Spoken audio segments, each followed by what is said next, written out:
protein in the eggs. I come home and I grab my daughter and my dog and I go, we're going for a walk. Because if I don't, I'm out for 2 hours. I'm done.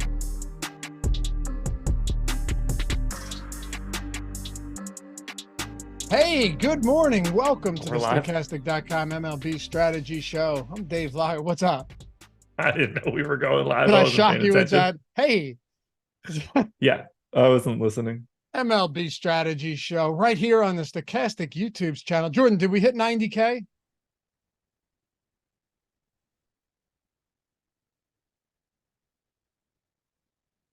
$88.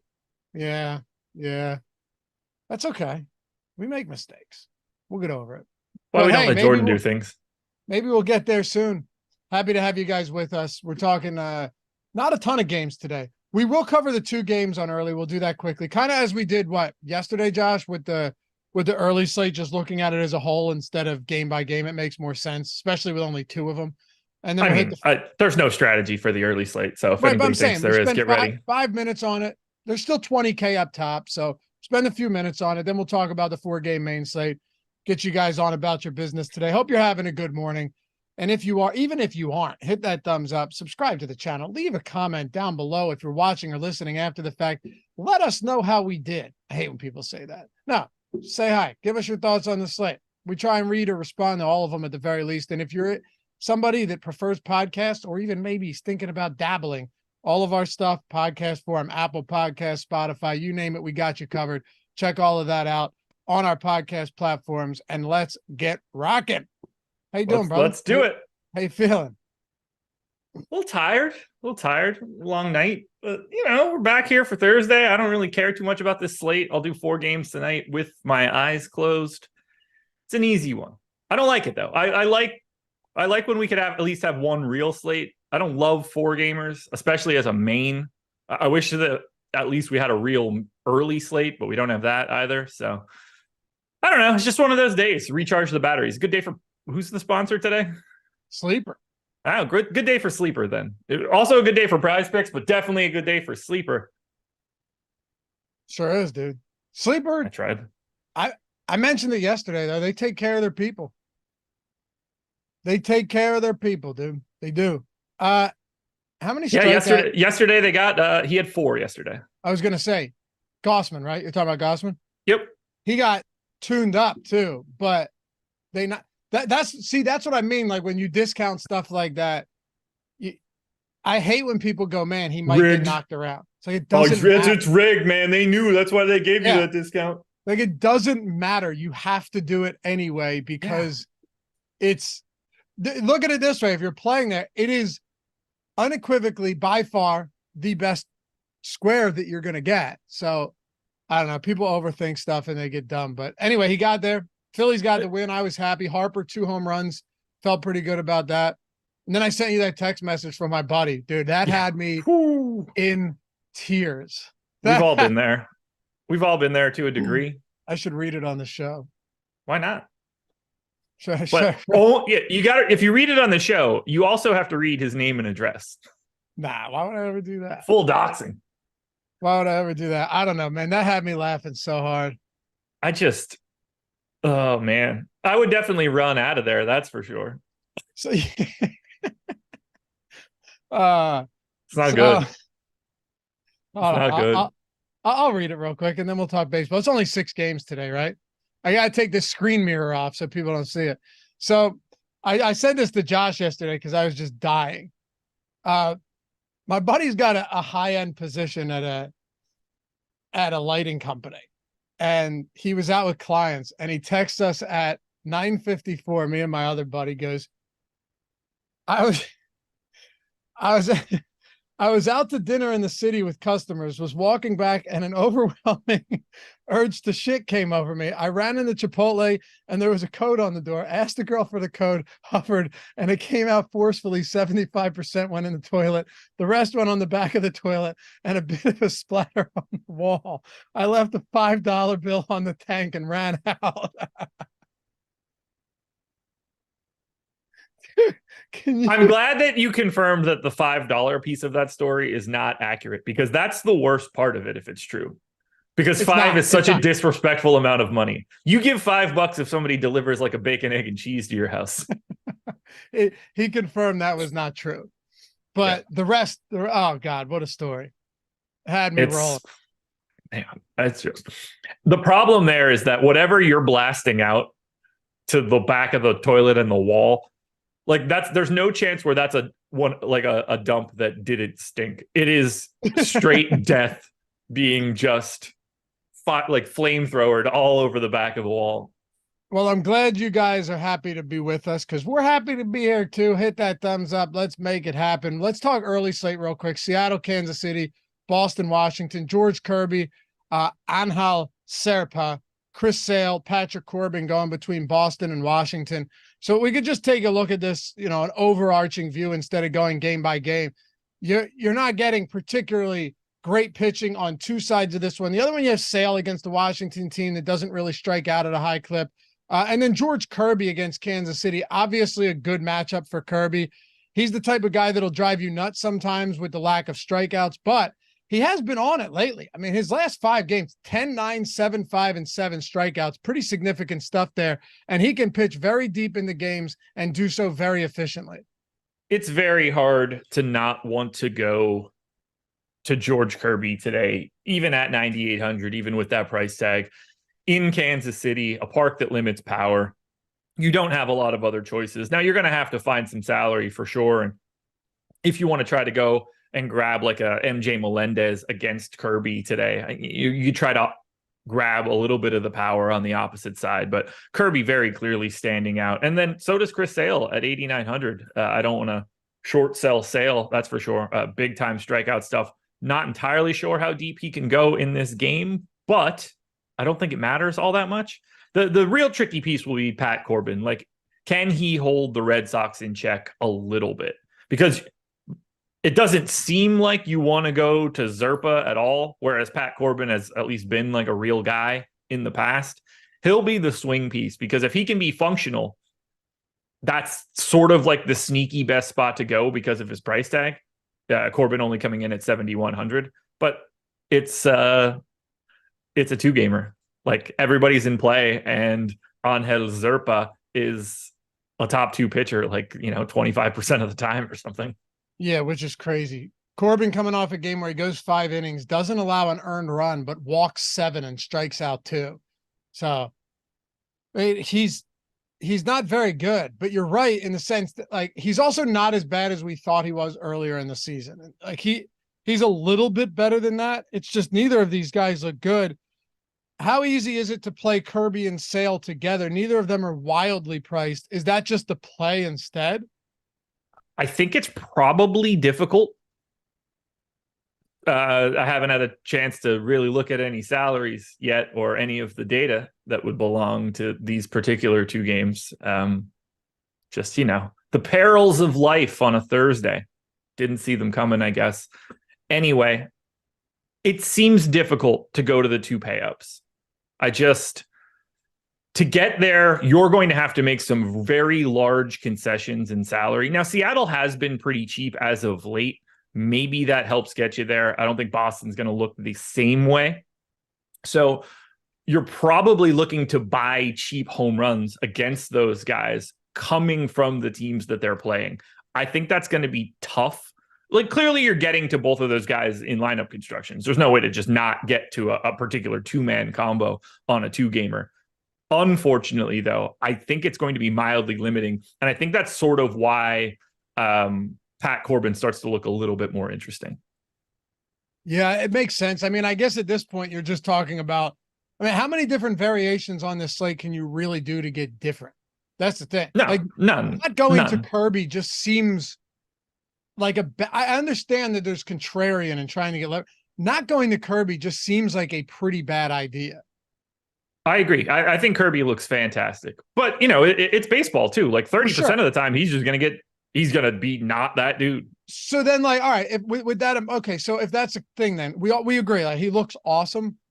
Are there ways to, if you're going away from Kirby, then you're just going to have to stomach what your lineup looks like at the pitcher position. Yep. Because nothing's going to feel good. Correct. Okay. Who are your Look, favorite? like 9,800 on a 2-gamer, that's a lot of salary to take up out of 35,000, Would you be willing to get some Kansas? I mean, I know the answer is yes, just because, but what about Kansas City stacks then against this? Or what about to be different? I remember I ask Adam this all the time when we talk on short slates. What about the idea of maybe playing a couple Kansas City bats against Kirby here? So still playing him. Maybe he gives up, a home run or two solo shots and still goes 7 innings with 2 runs and 8 strikeouts.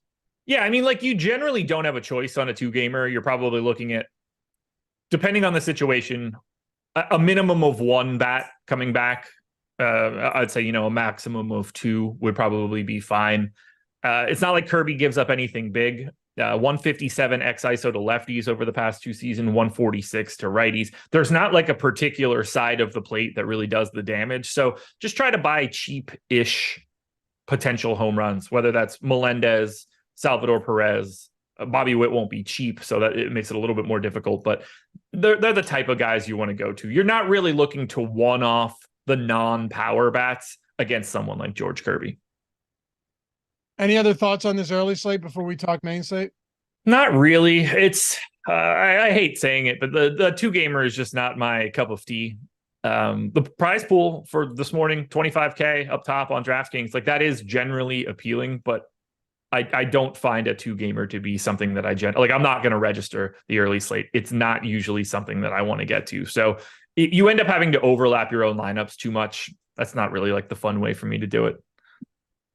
Let's talk about this main slate. What do you say? Let's do it. All right. Before we do, you mentioned Sleeper.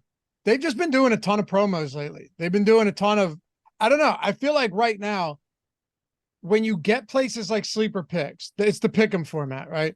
You know this. You've been around long enough to see this with sports books. With even when DFS sites tried to come up in the past, most of them failed, but they would all do stuff where it was like, hey, I kind of have to get over there, even if I didn't plan on it, because they're doing way too much stuff for me not to. They refunded the Jose Altuve the other day, all of them, even though they shouldn't have, and no one else did because he only had 1 plate appearance. You know as well as I do that's fair game to not refund them, to not void them, but they did it anyway. They had the Kevin Gossman where, depending on how many retweets it got, it would knock it down a strikeout every 500, down to 2.5. Should have been 3.5, and they still knocked it down to 2.5 for the people. Still got to 4, but still, that could have been like a 3 strikeout game, and that extra means a lot. And they have 100% first match deposit bonus up to $100. So they're doing a lot of discounted plays. Follow them on Twitter if you guys are already there, aren't yet. They're doing a lot of free squares, a lot of giveaways. I don't know, it's a good place to be on right now. Plus, when you deposit, you're immediately doubling your bankroll. They have dynamic payout systems, which are sick, which means that you can actually put home runs and doubles and touchdowns and double doubles and triple doubles into your cards. 8 legs. Up to 8 legs, up to 100x. I like what they're doing. I think they're doing a really good job. We put the link in the description and in chat if you're not there yet and you want to get that deposit bonus, want to get the free squares, and want to take advantage of all those promos they're doing. It's in the link in the description. It's just the easiest thing to do if you want to start building a bankroll. Pick up these deals across the board. You're always, every single day, you're going to be able to find either, when you're first signing up, a deposit bonus to go to that site, or whatever sites you've already signed up for are going to run some sort of promo during the day at some point in time during the week. The free squares, if it's prize picks, something like a taco, you're going to get something from somewhere. Every day is going to have some sort of benefit. And that should just allow you to funnel whichever direction you want to go. Eventually, figure out which sites you like the most and stick there. But for right now, situations like Sleeper, grab the money. I'm not saying everyone has $100 to put in everywhere, but if you did have 100 for Sleeper, Underdog, I know it's a Sleeper show, but whatever. Sleeper, Underdog, Prize Picks, Drafters pick 'em.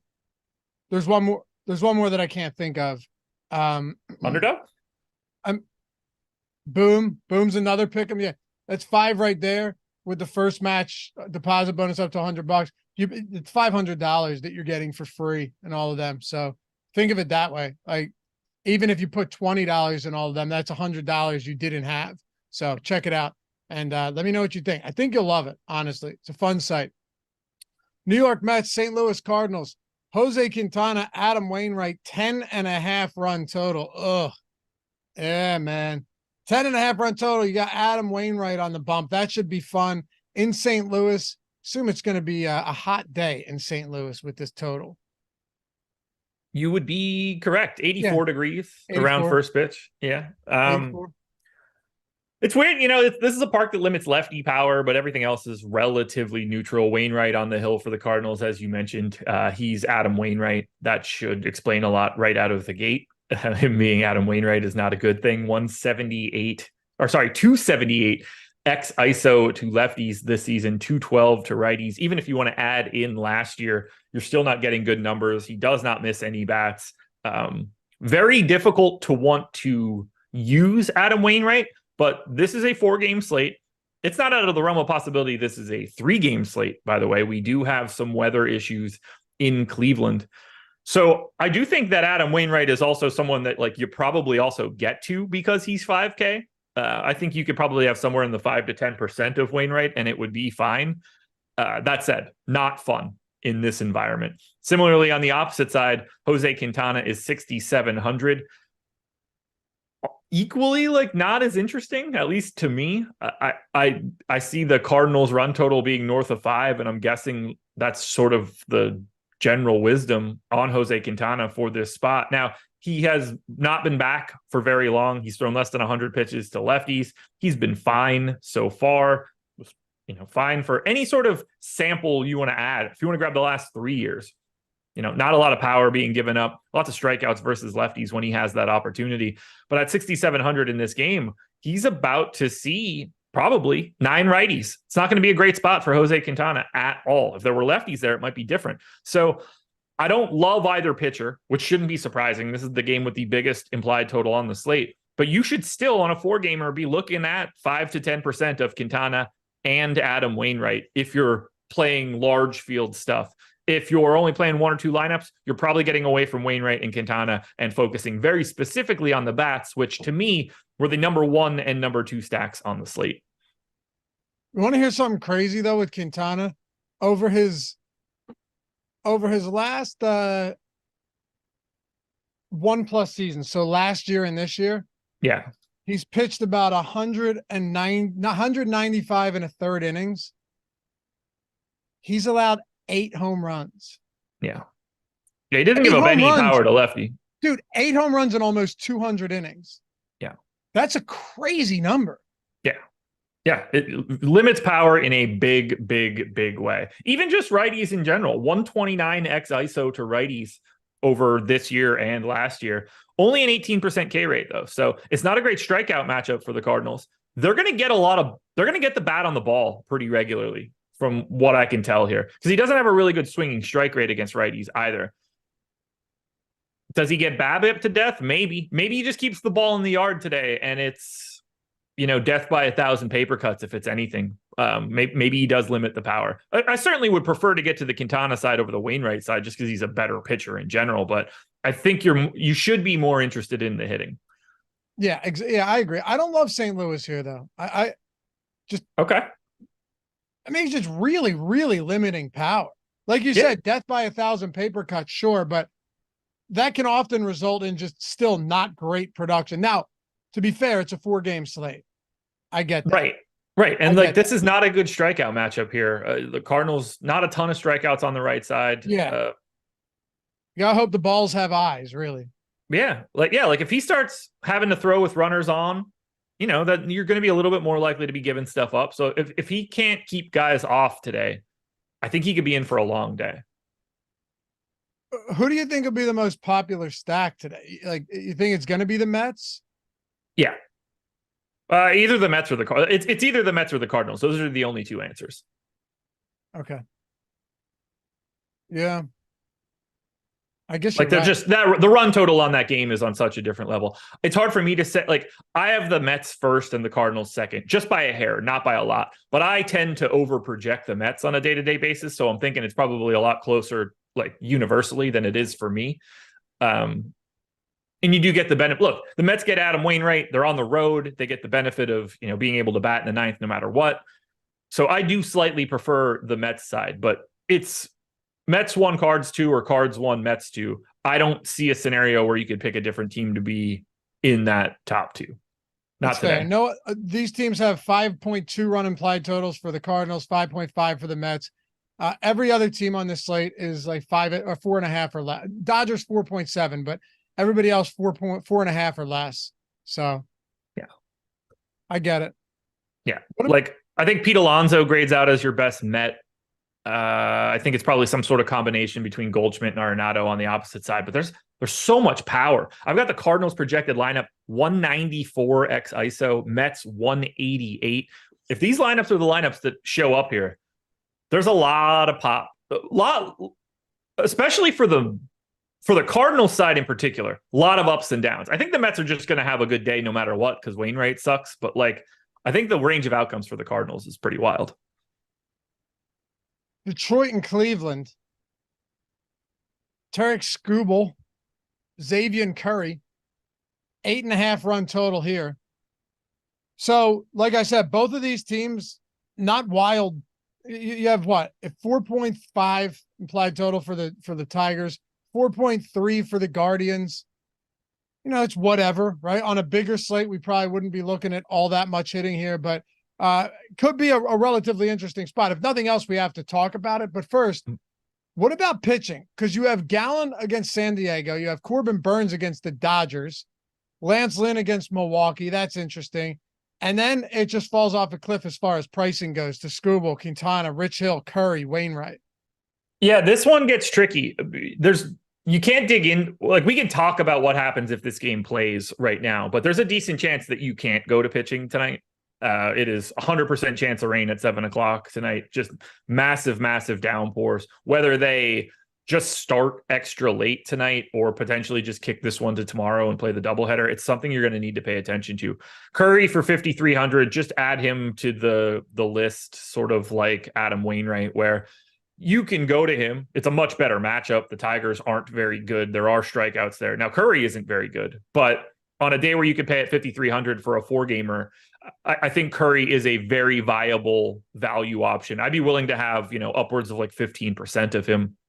Skubal on the opposite side, 7,200, terrible strikeout matchup. We talk about the Guardians all the time, but this is a team that does not strike out basically anywhere in the lineup. It's very, very limiting.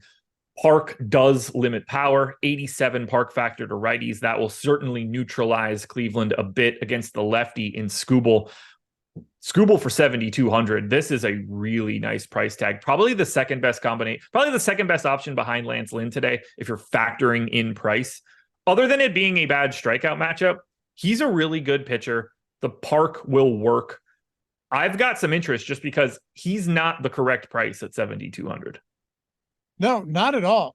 And he's someone that, like, okay, bad strikeout matchup, yes, but 4-game slate, 27.7% K rate. You look at his xFIP this season in 32 innings, 2.9. Last year in 117 innings, 3.4. He's good. He limits power immensely. He strikes batters out. There's not a lot of bad things to say. You know what else is really impressive about him? A lot of ground balls this year. Lean towards a ground ball pitcher last year. So if they're putting balls in play, no surprise. You don't often see a guy that strikes batters out at almost 28%. We'll say 27% or whatever, since he only pitched 30 some innings. Also gets ground balls, strikeouts, and doesn't give up power. It's a nice little combo to have for a pitcher. He's looking really, really good today. Just because if he were 8,200, I would still think he looks really good. But in this case, point per dollar type stuff, looking great. Just looking absolutely great. And he's going to face probably 7 righties, maybe even more. That plays right into his hands. Great spot for Skubal. What about bats in this game? So I have the Tigers 3rd in top stack, 3rd in top value. They would be the side of this one that I'm looking at just because, one, they're not facing Skubal, which certainly helps. You got Curry on the opposite side, who's not very good. Now, neither are the Tigers, but there's enough pop here. Torkelson, Carpenter, Isan Diaz, potentially at the bottom of the order, $2,300 second baseman. These guys are free. So it certainly makes it easy to pay for Gallen or Burns or Lynn if you need to. If I'm going to either side of this game, it's certainly the Tigers. Guardians are 8th in top stack for me. Yes, that is dead last on today's slate up against Skubal. I think it's a really, really bad spot for Cleveland. They will be the team I have the least of, at least as of right now. There's talk about having incentive for the Mets to lose out. You don't lose out. Like, players aren't going to play poorly on purpose. The way that you would tank a season is by the manager or upper management deciding that you're just going to roll out bad lineups. Like, none of that. They're never doing this. I'm just saying, if you were to do something like that, if you were to tank a season, you don't go tell the players are never going to intentionally play poorly. That's a crazy thought. Yeah, they're not. That's just not, like, no one's going out there and trying to be bad. No. You imagine? I mean, I know they're getting paid, but still, it's a crazy thought. You want to talk Arizona and San Diego here? Sure. So, Zach Gallen, Rich Hill, newly minted Rich Hill in San Diego. Hey, Gallen's a good pitcher. He's expensive. $11,000. They priced these guys up because of the abbreviated slate. 26.5% K rate. I mean, look, he's good, but he also has a pretty tough matchup, Judge. And I can't help but look at this and go, that's kind of interesting. You have Zach Gallen at $11,000 against a San Diego offense that certainly has power. Then you have Skubal against a team that doesn't strike out, but he's 7,200, has the same strikeout rate, and he's a pretty damn good pitcher himself. This is going to be a really unfun game to talk about for me. Because Gallen at 11K certainly looks fine, but the Padres don't strike out a ton, and they are ultra talented. So you get really nervous about spending that much salary on someone like Zach Gallen. And then I look at the opposite side for Rich Hill, and it's like, okay, well, there's not a ton of strikeouts in the Diamondbacks lineup, but their run total is still pretty pedestrian. The park certainly helps. Now, Rich Hill doesn't get any strikeouts, but he's 6,400. I hope that I'm in the minority. Maybe I'm not. Maybe I am. Maybe we'll find that out at some point in time today. I like Rich Hill, and I don't want to say a lot, but I think I like Rich Hill a lot. Yeah. Look, it's a 4-game slate. It's possible it's only a 3-game slate. There are situations where, like, sometimes you just have to get to guys. I think that might be today. Now, here's the problem for Rich Hill. He's a very distinctly different pitcher depending on which hand is up against him. If it's a lefty, boy, are you in great shape. Past 2 years, 21% K rate, which is pretty decent for him at this point. 0.086 X ISO to lefties. Lefties aren't hitting him. So we're feeling good there. Corbin Carroll, you don't got shit going on today, brother. Alec Thomas, not going to be good. Unfortunately for us, the other 7 guys in this lineup are likely righties. Righties over the past 2 seasons. Same strikeout rate, so maybe we'll still get those Ks. 202 X ISO, not very good. And a 9% swinging strike rate. So he can't get guys to miss from the right side, and they hit him a very long way when they get to face him. So there is a lot of downside on Rich Hill. Ketel Marte should be a problem. Christian Walker is going to be a problem. Kyle Lewis is going to be a problem. But there are going to be days where that ball just stays in the yard. And at 6,400, I think Rich Hill is not just a little bit, but very clearly the best value pitcher today.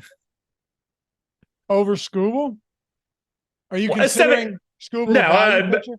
No, I was going with like 7K. Sub 7K? Yeah. It's Skubal if you include Skubal. Okay, because he's actually talented.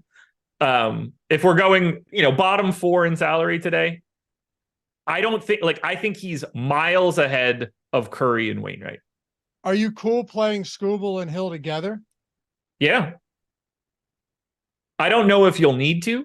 Well, I was just going to say that. You're certainly going like a lot of Dodgers filler in that particular build, I'm guessing. If you were to do that, you can pretty much do whatever you want. Yes. I mean, you can't just play every top hitter, right? But there's a lot you can do. The only thing is, Dodgers are facing still a good pitcher in Corbin Burnes. It's not like, it's not like there's a Coors game and you're trying to get to this, but Corbin Burnes, I know he's had a couple rough starts. He's still very good. He's still strikes a lot of batters out. It's still not a cupcake matchup for the Dodgers either. So, like you said, maybe you just don't need to do that. But it is, I guess all I'm asking is, it is in play, and you're saying yes, it's viable. Yeah, like maybe it's on a 4-game slate. It's not the worst idea to just leave a giant chunk of salary on the table too, if that's the path that takes. Do you like bats on either side? Like, do you like some Arizona? You talked about how it could be trouble for Rich Hill. Feels like a both sides of the coin type deal here. Yeah, for sure. You're certainly more interested in the Arizona bats against Hill. It's a way better matchup, and as I mentioned before, righty bats have no problem getting to Rich Hill. So whether that's Marte in the leadoff spot, Christian Walker, Kyle Lewis, those are the guys with the big power. And Kyle Lewis, a $2,500 outfielder. I mean, that's really going to cheap up that stack. If you want to leave someone like $6,100 Corbin Carroll out and just add in a new guy, the way that their projected lineup looks right now, they've got 5 guys, 5 through 9, that are $2,700 and cheaper. This Diamondback stack gets really cheap if you want to get rid of the lefty and Carroll, but there's not a lot of power for these guys. So someone like Nick Ahmed, if you want to get a $2,400 shortstop, that would be the direction. Like, that would be someone I'd try to sneak into a Diamondback stack against Rich Hill. Maybe it plays up a little bit more today. And then on the opposite side, you just have it. You get the talent of San Diego, but you certainly get the much worse matchup against Zach Gallen. 130x ISO to lefties over the past 2 seasons, 28% K rate. 154x ISO to righties, 25.5% K rate. It's a scary spot. Like, lefties certainly aren't going to hit for much power in this park. So I don't want to say that I don't like Juan Soto. That would be a dumb statement to make. It doesn't matter what park he's in. He can hit the ball out of it. But the Padres have the tough matchup here against Gallen in a tough park. It is their park, but limits runs, limits power. I'm less likely to want to get to this game from a hitting side, but if I am getting to one of these teams, I'd imagine it's the Diamondbacks. Okay. Marcus Edmonds, y'all make the trip go by. # truckers life. That's awesome. I love hearing that. I love hearing that type of stuff. Out on the job, tuning into the strategy show in the morning. Can't wait till it's football to do that. But yeah, man. No. Jordan asked him where he's headed through right now. Jasper, Texas, heading to Seattle, Washington. Good stuff. What's connecting those two things? Yeah, I don't know. That doesn't seem like a fun drive. Yeah, I mean, if I were doing it, it's funny because I think about, like, oh man, there's some places I'd love to drive through, but then you consider you're driving a semi. It's not like I'm not just in my Grand Cherokee with an easy cruise, right, where I can enjoy it. Not in a Tesla where I press a button and don't drive. Yeah, exactly. Oh, did I tell you I took an Uber home the other day, and the Tesla, I was coming back from the bar, I had a couple drinks with my buddies, and he had the autonomous driving. Yeah. And he just sat with his feet up and faced me the whole time talking on the way home. How was that for you? That was I mean, I had a couple, so I was like, hey, this is pretty cool, man. But I'll tell you what, I actually didn't have no nerves related to it at all. Have you been in one of I assume it's better than most drivers, so I won't have nerves. Have you been in one? That was the first time I had been in one with the autonomous driving. It's sweet. You have done it? Yeah. Okay. I love it, man. I'm like dangerously close to getting it. Where were you in one of those? Here. Oh, okay. Yeah. Yeah, they're pretty neat. He said he pays $200 a month for it, or you can buy it outright for like $15K. Okay. I guess it's just I don't know anything about. So I guess you just buy the software, right? Like, that's what it is. Like, the software is just permanently installed, and then it's more valuable. I'm not super. I don't know a ton about Teslas. I actually came home that day and looked a little bit, but it seems like, well, first of all, this Uber driver paid like $60,000 for this Tesla, and he's paying $200 a month for this. It seems ultimately like a poor investment if all he's doing is driving Uber. But besides the point, I was like, dude, you should just pay for it up front. If you're paying $200 a month and you're doing this every month, that's what, like 6 years you're getting at? I would assume that you plan on having this Tesla for more than 6 years.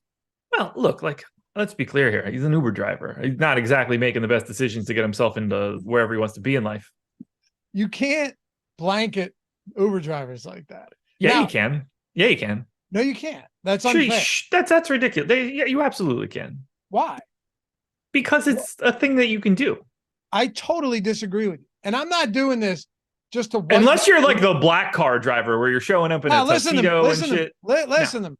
I'm not doing that to white knight for Uber drivers either, because I don't give a shit about any of that. What I'm saying is there are people out there that are grinding that might be like starting up a business or doing this or putting themselves through school. You cannot blanket statement like all Uber drivers are fiscally irresponsible. Now, this one, very irresponsible, but that's an absurd statement to make. But it's the correct generalization. Nope. I'm certainly more right than wrong by a large majority. I totally disagree. You know how many guys I know, how many people were, maybe that's a bad example. Go ahead. No, tell me. What do you got? What do you got? Justify your point. Let's see what you got. Actually, it's not a bad example. Like a lot of people that have retired from their jobs, you know, like probably lower middle class guys, maybe no real significant skill set to exploit throughout their life. Well, that's not their fault. That's just it is absolutely their fault if they have no skill set in their life. Well, what if they're just not that smart?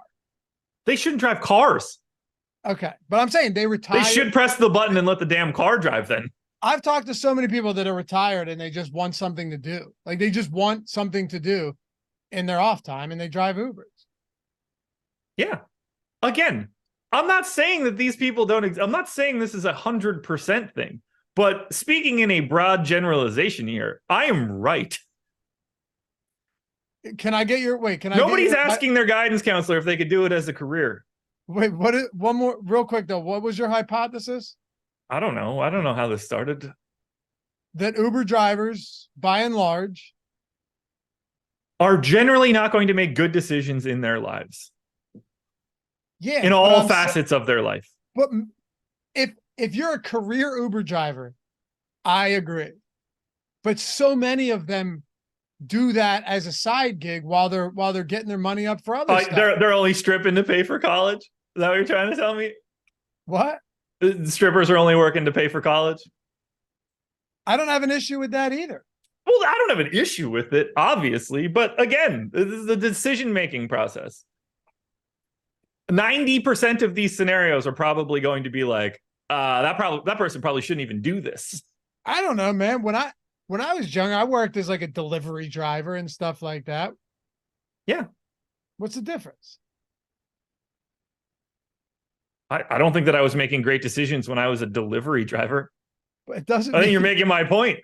I couldn't have been more fiscally irresponsible. But it doesn't mean you won't. That's what I'm saying. I agree with that point. This is like a Sean V argument. I'm not saying that it's the only way. Like, Clark Schmidt's pitching near his home. This is going to be a great start for him. That's not what I'm saying. But I am definitely describing the majority. I don't know. I don't think I can agree with you on that. I don't know if I can agree on that. I'm confident. Anything else for Arizona and San Diego? No. Chat doesn't like me. What's that? Chat doesn't like me. What did you expect? What do you mean? You just insulted people that you've never met. For no reason. No, I didn't. No, if they're insulted, that's on them for not understanding. I don't think so. I think it was insulting. Right. Anyway, let's talk about Milwaukee. I couldn't be more right. Couldn't be more right. And by the way, let's just say you are putting yourself through college. Maybe you are driving Uber. Maybe you do make fiscally sound decisions. But you are then not the person I'm talking about. But maybe you're still trying to get ahead in life. The MLB lineup generator can help with that. More so than Uber. And it's $4.48. So one ride is covering your first week of the MLB lineup generator. You can set all you have to do, link in the description and in the chat, right? You click that, you sign up, you get half off the first week. It's a phenomenal deal. Or you could do what Josh said yesterday, get half off the entire week of MLB. So you're getting the lineup generator You're getting the ownership, top stacks, top pitchers tool, all of that, everything that we have for baseball for less than $10 a week. Definitely a better decision, because I know a lot of people, when they win with the lineup generator, they're like, yeah, I used it. And then they go, I also looked at the top stacks and this and that. So either one, in the description and in chat, you can do everything you want to build plus EV lineups in like that in an instant. After you drop someone off, you just finish a ride. You're like, shit, dude, I didn't get lineups in yet. It's 6:55. I entered them, but I don't have any lineups. I'm going to play these terrible dummy lineups. Boom. It's optimized for mobile. You're in. All you got to do is set your stack type, set your lineup type. You can lock players, swap players. You can see how chalky your lineup is. You can see the optimal projection. And then once you save all your lineups, you can discard the ones you don't like. But once you save them all, you can see exposures on every team, on every player. You can see what every lineup looks like. Upload them straight to CSV in the DraftKings and FanDuel. Throw the screenshots up, Jordan. People have been crushing with the lineup generator lately. We'd love to have you guys on board here to join the family. And as also, if you wanted to do the half off the weekly instead of just the lineup generator, you also get our premium Discord as well. So you get access to all of that stuff. Check it out. Link in the description and in the chat if you haven't done so yet. Love to have you check that out, man. It's awesome. And if you hate it at the end of the day, you paid less than $4.50 to try it out. But I think you're going to love this tool, whether you're playing 50 cents a day, a couple dollars, or 100, it doesn't matter. We got you on all fronts. All right. Chat's fun right now. I did a good job. Milwaukee and the Dodgers. Milwaukee and the LA Dodgers. I thought we'd be out of here by like 10:30. Here we are. Well, I didn't know that I was going to have to explain to people what Uber is. Corbin Burns. All it started was with me making a totally innocuous statement about the autonomous driving in Ubers.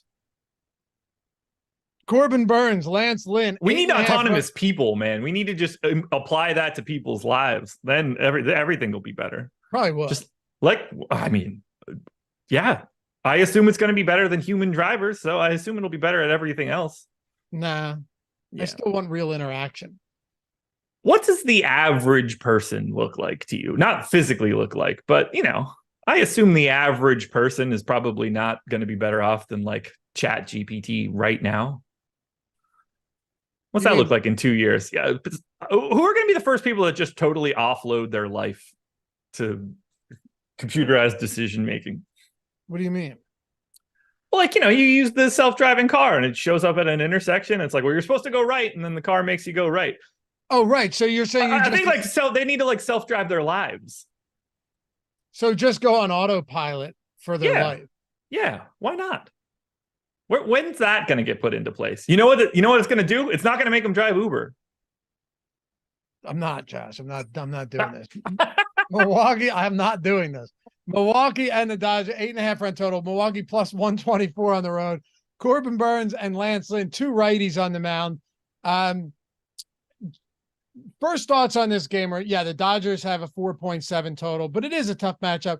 Also, the prices on these guys, pretty insane. Look at some of the bats for the Dodgers today. It's wild. Betts, 6,500. Freeman, 6,300. A lot of them up there. Smith, 5,700. But ultimately, ownership right now, we do have it for this main slate. Lance Lynn, 48%. Yeah. Struble, 42%. You were right about that. And Rich Hill, 33. So there you have it. But Burns only getting 25%. I'm just curious to know if you're thinking about maybe getting to some Burns at that ownership, knowing that he does have strikeout stuff, but he's in a tough matchup and isn't particularly high owned given the slate. I'm not going any further than this final sentence. We're going to finish this off with Dodgers Brewers. You know the answer to this. 720 Red Dog, obviously thinking he knows something for once. Engleman obviously comes from privilege and still lives in that atmosphere. Laffy, did I come from privilege? Josh's parents' house, I looked it up. I looked it up on Google Earth. With all due respect, it's a total shit heap. Yep. And the value on it, if you were to go on to what are they, Realtor? What's the other one? Zillow? Yeah.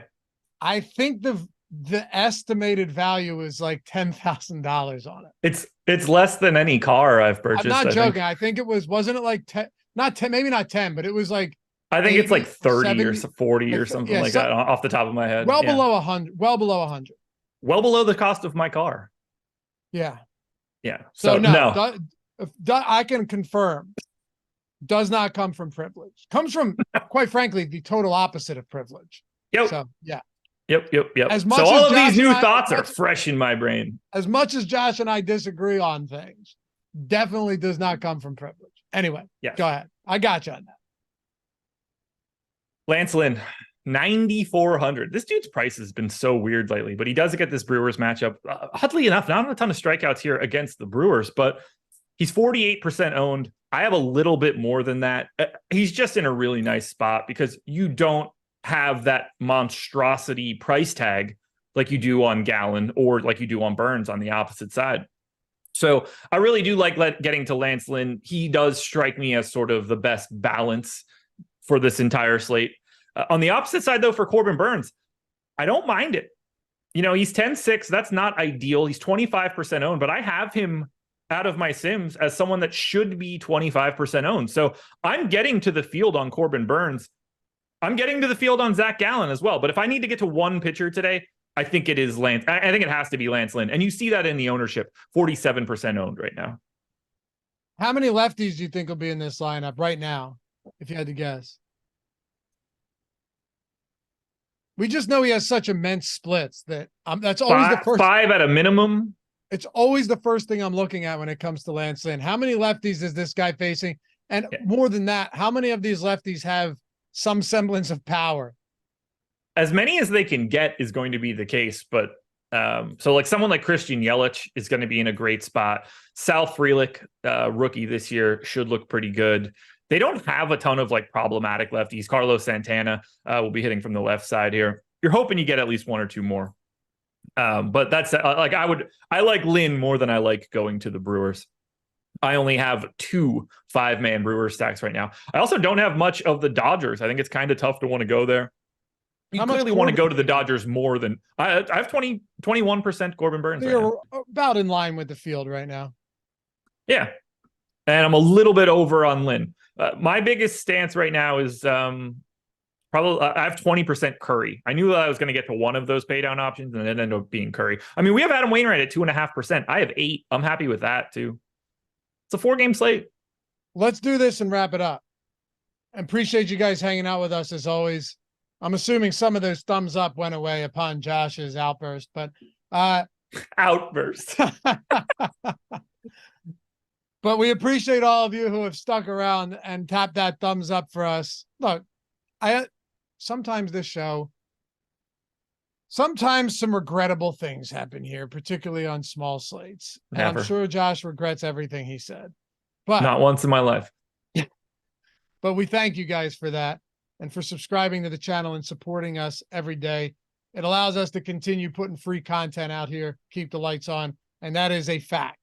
So if you were to build a lineup, single entry tournament for the main slate, 4 games, what does your pitching look like? And what does your stack build look like with who and who?